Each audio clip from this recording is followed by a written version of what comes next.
Incidencia política, fiscal y territorial del censo. Por Fabián Yaksic.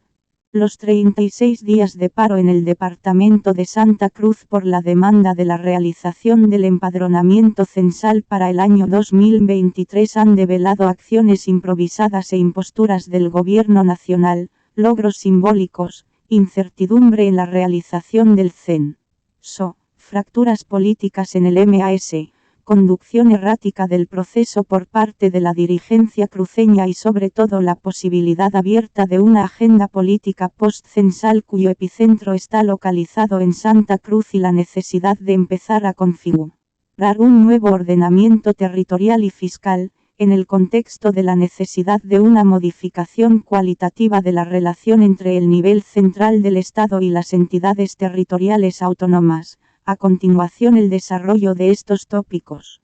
1. Acciones improvisadas e imposturas del Gobierno Nacional.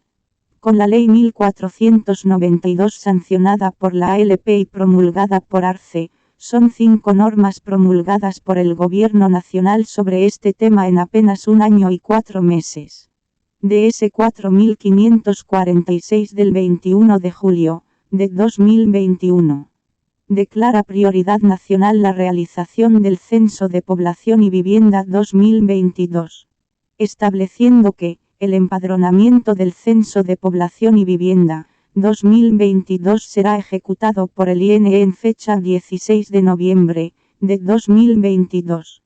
El incumplimiento de esta norma fue el origen del conflicto, pues sin un sustento técnico y ocultando información el gobierno utilizó al Consejo Nacional de Autonomías para postergar el empadronamiento en fecha indefinida.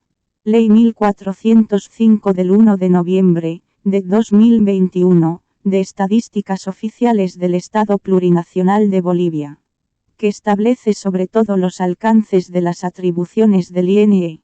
Si los parlamentarios, tanto de oposición como del oficialismo, no estuvieran distraídos, esta ley podría haberse tratado mejor para regular los censos oficiales en el país e incorporar aspectos que bien podían haber servido para prever el conflicto que se avecinaba y abrir en este tiempo el escenario de deliberación sobre el censo y sus efectos en la Asamblea Legislativa Plurinacional.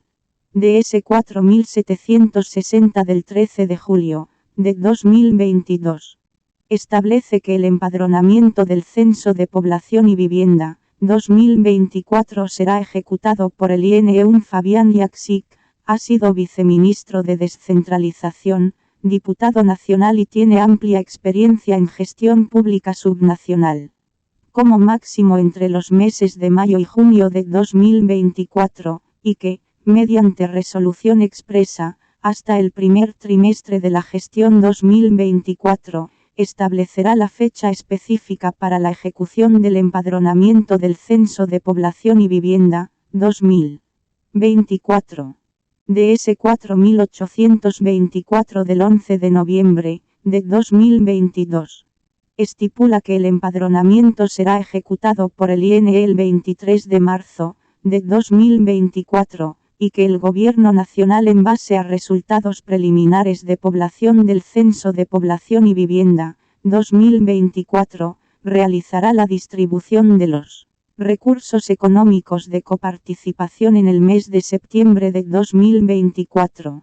Una nueva chambonada gubernamental, pues el 23 de marzo, al margen que es una fecha simbólica importante de recordación de nuestra reivindicación marítima con actos cívicos en todos los municipios, es sábado, lo que podría facilitar el traslado de gente a sus municipios de nacimiento, presionados por sus autoridades.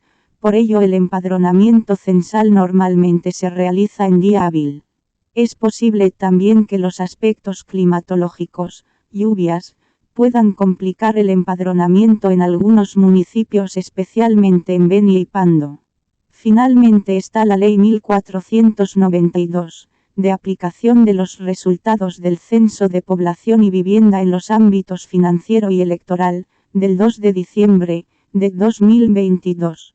Esta ley básicamente reitera el alcance del DS 4824 añadiendo que el INE remitirá al TSE los datos oficiales de población del censo, para que elabore el proyecto de ley de distribución de escaños, conforme al artículo 146 de la CPE y la legislación electoral vigente, que se aplicaría en las próximas elecciones generales. Es decir, se coloca el verbo en condicional simple, lo que podría o no suceder. Entre las imposturas gubernamentales, tenemos que el 23 de junio del 2022, en la interpelación en la ALP, el ministro de Planificación Sergio Cusicanqui ratifica y garantiza la realización del censo el 16 de noviembre del 2022. La exministra de Planificación del Desarrollo, Gabriela Mendoza, declaró que la postergación del censo es una determinación del Consejo Nacional de Autonomías. El censo es un trabajo que estaba completamente encaminado, considero que aún está encaminado, mientras exista un marco normativo que respalde su ejecución. También considero que hubo una muy mala intencionalidad y una mano negra apóstrofe, por no decir otra cosa, que, al interior, seguramente por un interés personal, lo único que ha hecho es causar un daño al país al volver el foco de atención sobre un tema que hasta ese momento estaba totalmente encaminado y que creo que continúa en ejecución. Herbol, 3 de noviembre, de 2022. Es decir, la decisión del Consejo Nacional de Autonomías de sugerir la postergación del censo fue política sin ningún tipo de sustento técnico. Si bien se han convocado a varios escenarios de diálogo como en el seno del Consejo Nacional de Autonomías, reuniones técnicas por separado con universidades y municipios, cumbre en Cochabamba de autoridades electas y la instalación de una comisión técnica en Trinidad. Todos han sido diálogos dilatorios, aparentes e infructuosos. Logro simbólico pero significativo del paro indefinido. Los 36 días del paro cívico cruceño no consiguió que el empadronamiento censal se realice el 2023, y por tanto se mantiene vigente el DS 4824 del 11 de noviembre del 2022 que establece para el 23 de marzo del 2024 la fecha de realización del empadronamiento censal y en base a los resultados preliminares del CNP 2024 los recursos de coparticipación tributaria se distribuirán en el mes de septiembre del 2024. Al final la movilización consiguió que los gobernantes aprueben la Ley 1492 de aplicación de los resultados del Censo de Población y Vivienda en los ámbitos financieros y electoral, con un artículo único y 2 párrafos cortos. La ley más que su contenido tiene un significado simbólico que le sirvió al gobierno y al Comité Interinstitucional Cruceño para suspender el paro y resolver el conflicto cuya duración estaba desgastando a ambos. 3. Incertidumbre en la entrega del informe final y completo del INE sobre los resultados del CNP. Los datos oficiales que se entregarán en septiembre 2024 corresponderán a datos oficiales preliminares, quedando en la incertidumbre la fecha del informe final con la base de datos desagregada al menos por departamento y municipio. Dada la experiencia negativa del CNP 2012 cuya fecha del empadronamiento fue el 21 de noviembre del 2012, el INE dio a conocer la versión final ajustada de la base de datos del CNP 2012 el 30 de junio de 2014, es decir, un año y 7 meses después del empadronamiento. De mantenerse este mismo cronograma, el INS podría tomar hasta octubre del año 2025 para entregar la versión final del CNP de marzo de 2024, lo que sería contraproducente dado que las elecciones generales estarían previstas para ese mismo mes y se desperdiciaría la oportunidad de conocer los datos completos del CNP para que los mismos puedan servir, por un lado para contrastar los mismos con el padrón y geografía electoral, y por otro lado tener la oportunidad de conocer las propuestas electorales programáticas de los candidatos En las elecciones generales del 2025 en base a la realidad económica y social de la población y vivienda que reflejen los datos censales. 4. Vigilancia institucional y social sobre el INE. La movilización cruceña por el censo 2023 hectáreas servido para visibilizar y sensibilizar a las instituciones y ciudadanía en general sobre la importancia del censo. Por ello es fundamental que el mismo sea altamente vigilado, para no permitir que sea un nuevo fracaso como el CNP 2012 donde, entre otras cosas, no se hizo una actualización cartográfica, como lo reconoció el propio presidente Lizarce Catacora. Frente a esta confesión de parte y relevo de prueba presidencial, debería establecerse responsabilidades por esta grave omisión de las autoridades del INE y del Gobierno Nacional de entonces, entre los que se encuentra el exministro de Economía y Finanzas y hoy presidente, pues estaba prevista y financiada esta tarea precensal que no se la hizo. Las entidades territoriales autónomas y las universidades son las instituciones llamadas a velar porque las actividades precensales las lleve a cabo el INE con rigor profesional, especialmente en la definición de la boleta censal, la actualización cartográfica y la contratación y capacitación del ejército de empadronadores que se requerirán para el día del empadronamiento. Actividades que deben ser ejecutadas por el INE en estrecha coordinación y vigilancia de estas entidades y de la sociedad civil organizada. No se puede confiar en una entidad como el INE que hace meses no cuenta ni siquiera con un director ejecutivo titular que dirija el más importante operativo nacional estadístico y que está prácticamente intervenido por el ministro de Planificación que le ha estado mintiendo al país recurrentemente y que no goza de ninguna credibilidad. 5. Incidencia del censo en la geografía electoral y asignación de escaños parlamentarios. La Constitución Política del Estado en su art. 146 establece que la Cámara de Diputados tiene 130 miembros. En cada departamento, se eligen la mitad en circunscripciones uninominales y la otra mitad en circunscripciones plurinominales departamentales, de las listas encabezadas por los candidatos a presidente, vicepresidente y senadores de la República. La distribución del total de escaños se determinará por el órgano electoral en base al número de habitantes de cada uno de los departamentos, de acuerdo al último censo nacional, de acuerdo a la ley. Por equidad la ley asignará un número de escaños mínimo a los departamentos con menor población y menor grado de desarrollo económico. El mismo artículo de la CPE determina que las circunscripciones uninominales deben tener continuidad geográfica, afinidad y continuidad territorial, no trascender los límites de cada departamento y basarse en criterios de población y extensión territorial. El órgano electoral delimitará las circunscripciones uninominales. Con los resultados del censo 2012, se promulgó la Ley 421 de distribución de escaños entre departamentos, el 7 de octubre de 2013, la misma que hizo modificaciones a la Ley 026 en su art. 50 eliminando la cantidad de 70 circunscripciones uninominales y 7 circunscripciones indígenas, dejando la posibilidad de modificar dichas cantidades, con la limitación constitucional de que la mitad de los miembros de la Cámara de Diputados deben ser plurinominales. En la misma Ley 421 se incorporan 3 procedimientos para la distribución de los 130 escaños entre los 9 departamentos. 1. Asignación mínima de escaños a los departamentos con menor población. 2. Asignación mínima de escaños a los departamentos con menor grado de desarrollo económico en base al Índice de Desarrollo Humano, IDH, del departamento. 3. Asignación de escaños por el principio de proporcionalidad.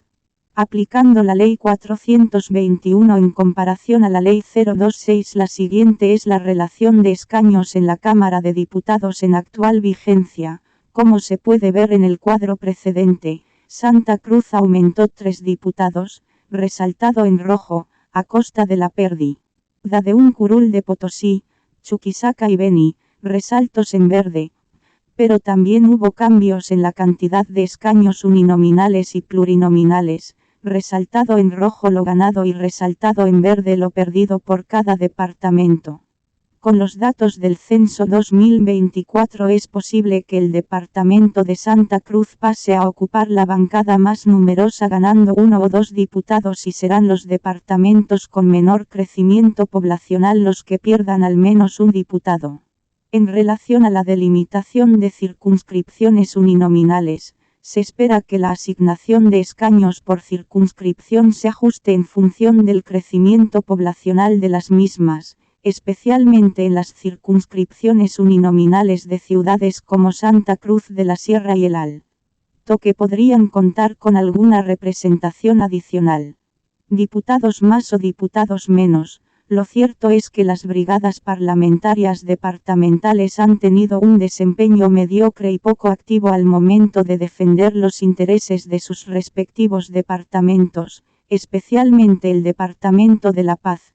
Desde hace varias gestiones parlamentarias, prácticamente carece de una brigada parlamentaria departamental, debido en parte por la abrumadora mayoría masista de su composición y por la desidia ciudadana e institucional que no siente que la representación parlamentaria departamental tenga alguna utilidad práctica para el desarrollo del departamento. La Paz de un tiempo a esta parte ha perdido incidencia política por carecer de representación parlamentaria, social e institucional que proyecte su futuro. La Paz se está quedando atrás. Las proyecciones de población al 2022 dan cuenta que el Departamento de La Paz ha cedido el primer lugar en su peso demográfico nacional, como podemos ver en el siguiente cuadro, donde Santa Cruz es ahora el departamento más poblado del país, algo que seguramente ratificará los resultados del censo 2024. Como podemos ver en el cuadro precedente, realizado en base a la proyección de población del INE al 2022, son los departamentos de La Paz, Potosí, Chuquisaca y Oruro los que pierden peso demográfico a nivel nacional, a diferencia de Santa Cruz, Cochabamba, Tarija, Beni y Pando. La situación de La Paz es crítica, pues no solamente estamos perdiendo peso demográfico, económico y político a nivel nacional, sino que además en La Paz se bloquea y destruye de manera recurrente su turismo, se queman sus buses de transporte público, se contaminan sus ríos, se destruye su riqueza natural y áreas protegidas, Illimani, Amazonía, etc. Se paga un alto costo no reembolsable de ser sede de los bloqueos y marchas cotidianas. La Paz carece de liderazgo social e institucional sólido que defienda sus intereses. Ya es hora del despertar de La Paz, ya basta de guardar un silencio bastante parecido a la estupidez. 6. Fractura política profundizada en el MAS-IPSP, complot para acortar el mandato de Arce Catacora. La fractura entre las corrientes evistas y supuestos renovadores no solo permitió generar condiciones para concertar en la Asamblea Legislativa Plurinacional la mal denominada Ley del Censo promulgada con el voto de la bancada de la aparente corriente renovadora del MAS y la oposición, y en abierto rechazo de la bancada evista que quedó reducida y asilada. La Cámara de Diputados está integrada por 73 diputados del MAS, 41 de CC y 16 de Creemos. De 130 diputados, 119 emitieron su voto, 93 aprobaron la norma, 23 rechazaron, 2 en blanco y 1 nulo. Hubo 11 licencias, se requería como mínimo 66 votos, mayoría absoluta. La Cámara de Senadores está integrada por 21 legisladores del MAS, 11 de CC y 4 de Creemos. De 36 senadores, 22 dieron su voto a favor de la aprobación de la norma, se requerían 19 votos, mayoría absoluta, para su aprobación. Al menos 6 legisladores oficialistas votaron a favor de la ley y 15 fueron leales al levismo. De profundizarse la división en el MAS-IPSP, hacia adelante se podría tener 4 bancadas, 2 de oposición y 2 del MAS-IPSP.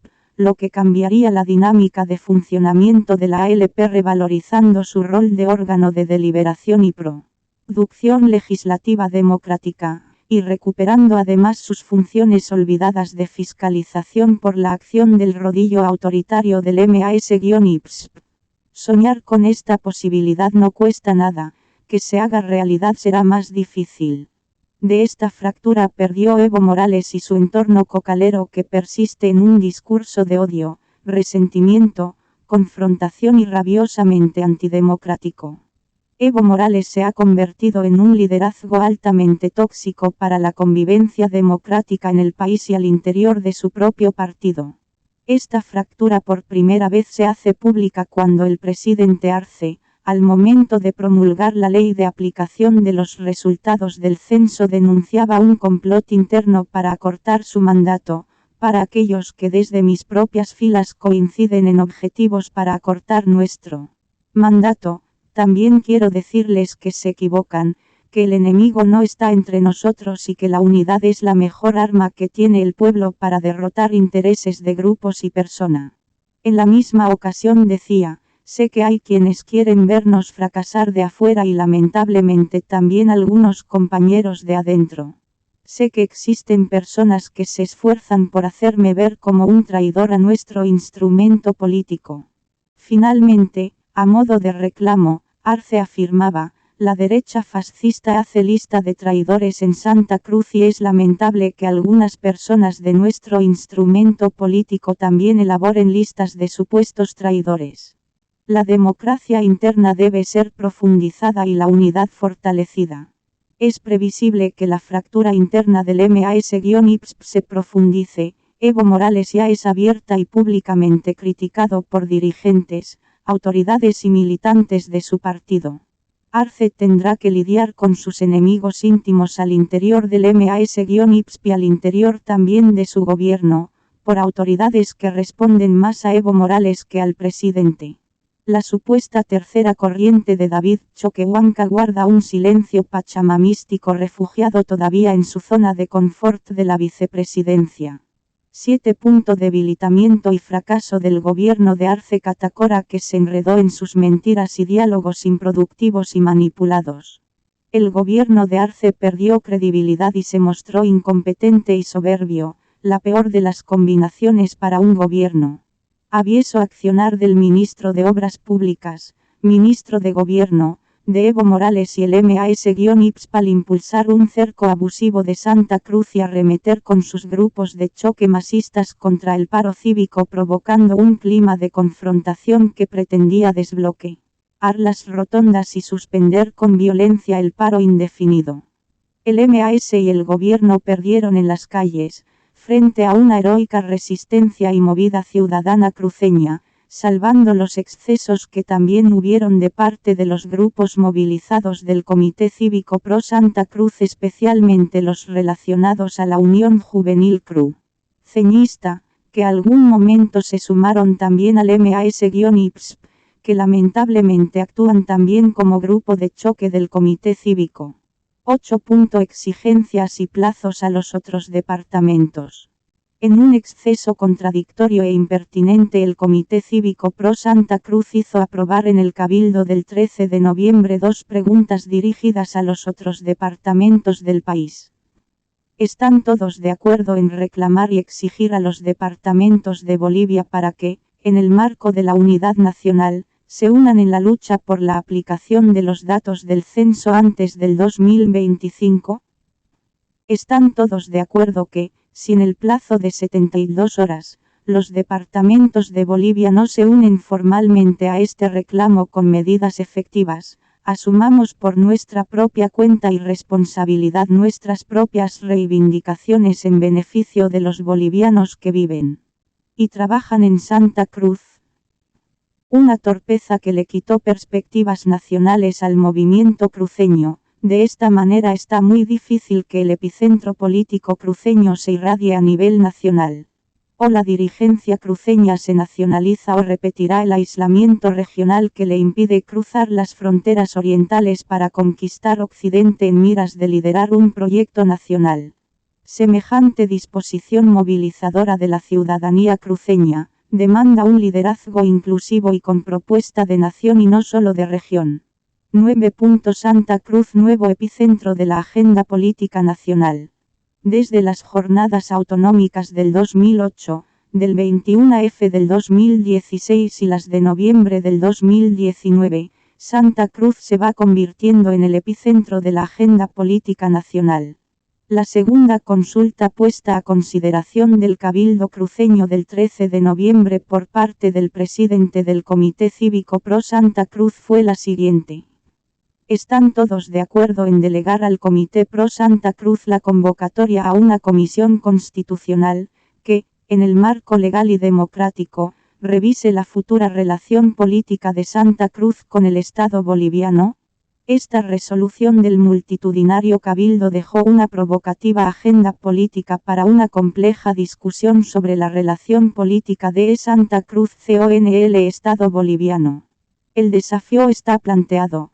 Para encararlo con seriedad, Santa Cruz debe neutralizar a sus radicales que, como en el proceso de debate de las autonomías en el 2008, hubo gente que pensaba ir más allá, apostando por el desastre maximalista, y no concentraron los esfuerzos en llevar adelante una negociación seria con el gobierno nacional para mejorar el régimen autonómico que finalmente se constitucionalizó con enormes trabas para su efectiva implementación y que hoy está siendo tutelada por el gobierno nacional. Entre los extremistas de Santa Cruz y los radicales autoritarios del MAS-IPSP influenciados por Evo Morales y su entorno, nos pueden llevar otra vez al escenario de la confrontación con posiciones y posturas chauvinistas y nacional-populistas autoritarias basadas en el extractivismo, centralismo e hiperpresidencialismo, por el lado del MAS-IPSP, o con posturas basadas en un populismo regionalista de extrema derecha que pretenda plantear aventuras que vayan más allá incluso del federalismo e inviabilicen, ambos extremos, un debate serio y democrático. Esta agenda política podría abrir un nuevo proceso constituyente para debatir más bien la relación política de las entidades territoriales autónomas de todo el país con el nivel central del Estado, sea para profundizar las autonomías o sentar las bases de lo que, en algunas regiones, Santa Cruz y Potosí, entienden por federalismo. Si algún departamento requiere de manera urgente negociar una nueva relación política e institucional con el nivel central del Estado, es el Departamento de la Paz para el Desarrollo Sostenible de su región metropolitana, amazónica, de los yungas y de sus valles y altiplano.